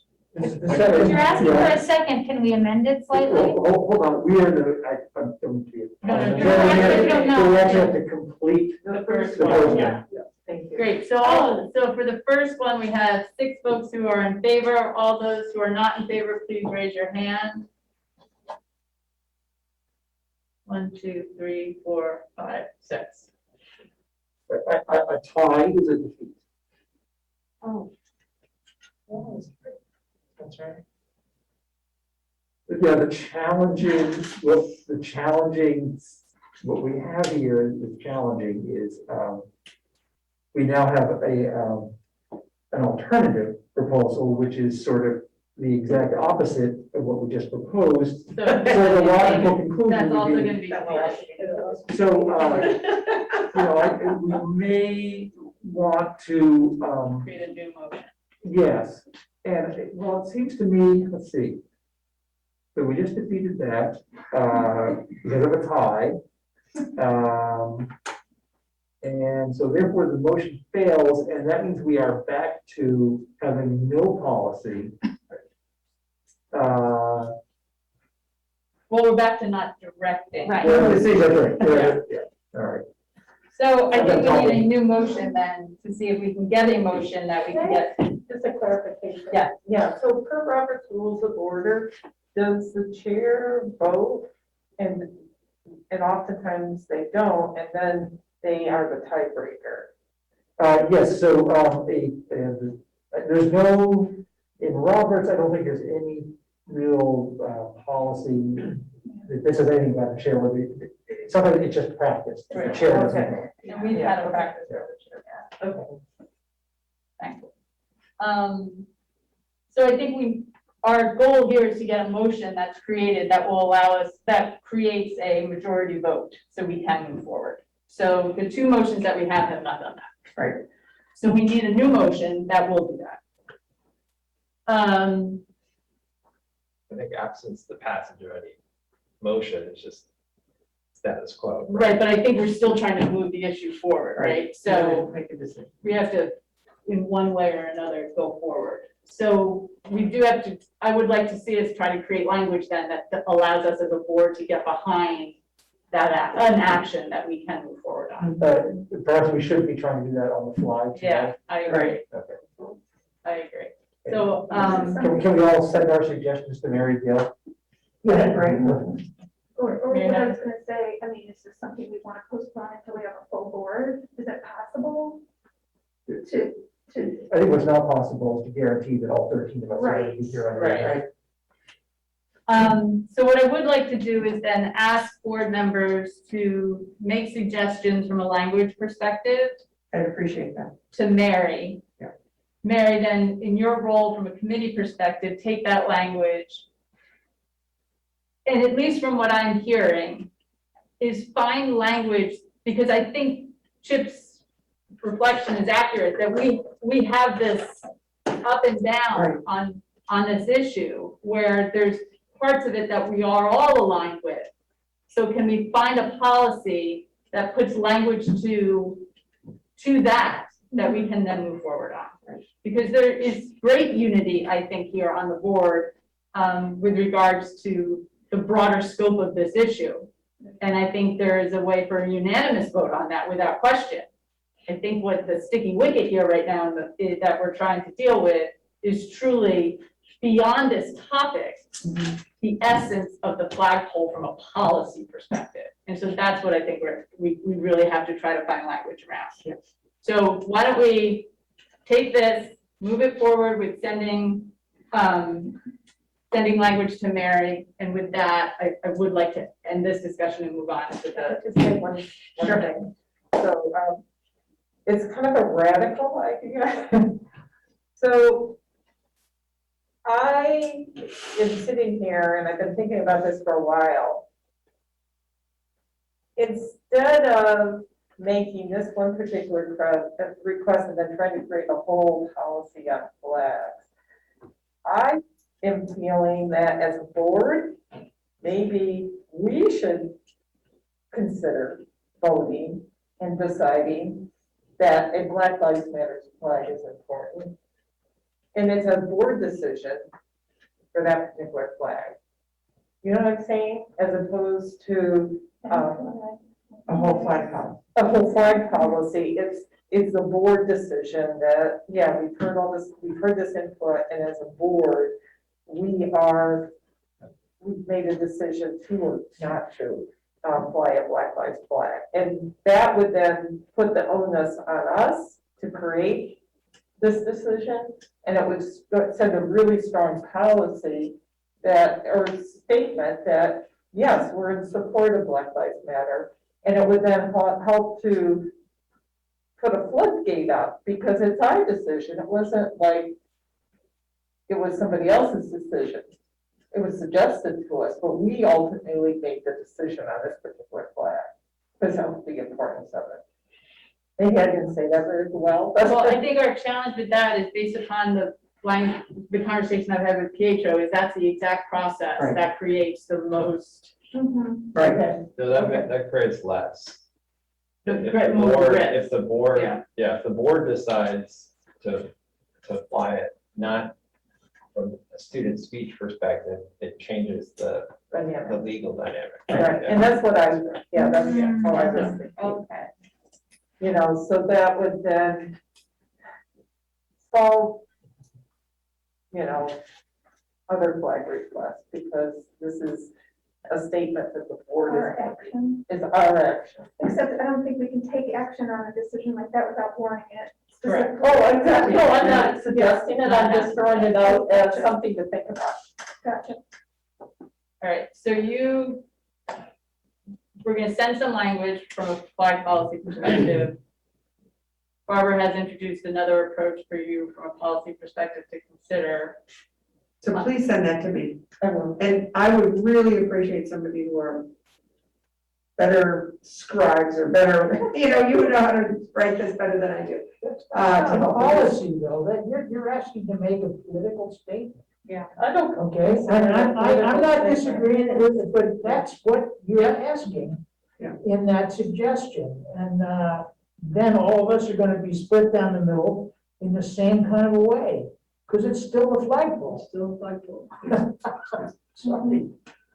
So anyway, I appreciate people writing to me, but I'm also going to ask some people who are really, really good at writing things and explaining things to give me some feedback. That's okay. And thank you. And the other thing that I want to say is I want to congratulate everyone sitting around this table, especially you. This debate has demonstrated across this country, our inability to disagree and our inability to civilly have discourse in a way that moves us forward as a community. We today proved otherwise, and we should be very proud of that. And I want to thank you for the leadership that you've taken in helping us to do that.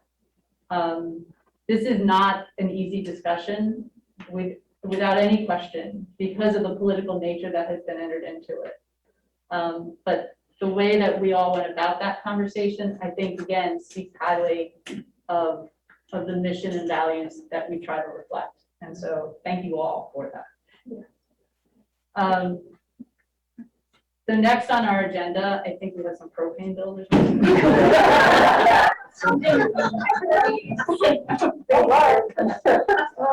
try to make this political. Right. So we're talking about fossil fuels. What do we have for propane? So I'm gonna hand it off to Logan, who has done this research. Yeah, you have a memo regarding fuel and propane for the upcoming school year. You can see there were 2 bids for each fuel oil and propane. The same bidders won last year, Champaign Valley Fuels for fuel oil at a fixed price of $2.35. Bob's Brothers for propane at a price of $1.63. So the recommended motion would be to accept the 2 lower bidders, and as I said, those are the same 2 low bidders as last year. Make that motion. Second. Any questions? Peter? I know this question's come up, probably annually, but just we don't do a pre-buy because it requires too much, running out too much money at one time. Yeah, we're basically financing them. Peter may be able to speak more to that, but yeah, instead of us providing financing, we pay a little more to let us pay as we go. Right. And so just to add to that too, there are times when it looks like the market is gonna fall, where we do play the market. So we're feeling, based on where things are now, that the fixed price is a better approach. Yeah. Thank you. Victoria? Just from a process perspective, does this go out deep? Are you calling? I mean, I'm just asking why we only have the 2 bidders. How does the process work? Do you just put out a memo? Do you call offices? I don't have the answer to that. We contact, I think we call, but we also send information as a formal bidding process. To all the providers? Yeah, in the region. Historically, there are providers or companies that want to bid and that feel like they can be competitive. Sometimes, if you go back, you might find, 6 years ago, a company bid, but once they aren't accepted for a couple of years, they don't want to go through that process again of knowing that someone else is going to be under. Everyone talks to everyone else, so they kind of know, honestly, like kind of roughly where they're probably going to land. So that's one reason probably why we have fewer bids than at other times when, when you're starting a process or you have a new company who's trying to get in. But it doesn't mean that these bids are abnormally high because they know there's few bids. Right. I mean, Well, these prices are published, so if you're putting it, Yeah. I know that. All right, so we have a motion and a second. Any other questions? All right, all those in favor, aye. Aye. Any opposed? Great, so moved. Just a reminder and other for our retreat, you'll get information on location and where to go in and all that in your email. So be looking for that. Looking forward to that time. And ask that we yet receive where we're gonna be. Yeah, so we're gonna send out it's at the Unity Hall. Community Hall. Mary, Betty has her hand up. I'm not sure if that's old or. I don't think that's one down. Okay. And so, yeah, Chip, will be sent that, so. Any others like that? Should we see what's in the chat just to see if it was any of the board members that were saying something? I don't know. I noticed there's 5 things. I don't know if we're supposed to know about what that is. It was Suzanne. Okay, we're missing Suzanne. Okay. We do have an executive session. We do not have an executive session. Hello? Yeah. Hi, so I wanted to bring this up earlier when we had the report at the beginning. It's something that came up during the welcome event at the high school, and maybe at some point we might want to have a discussion about it as a board. So after school activities, there are a lot of students that really want to participate, but because of transportation, they're having to either decline or just they're held back because of that. If we could maybe include it in as an agenda item to talk about possible solutions so that we're able to include those students who want to participate in after school sports activities or club events, but they're not able to because there's no transportation. Great. Yeah, we can definitely figure out a way to get an overall activities support overview as we move forward. Super. So with that, then, without executive session, I think we need. I'll move to, we adjourn? Okay. So move. Thanks, everyone. Thank you. Welcome, Arjun.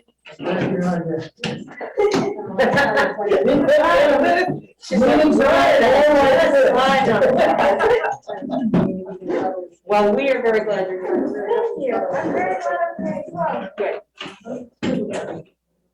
Don't think you didn't have an impact tonight.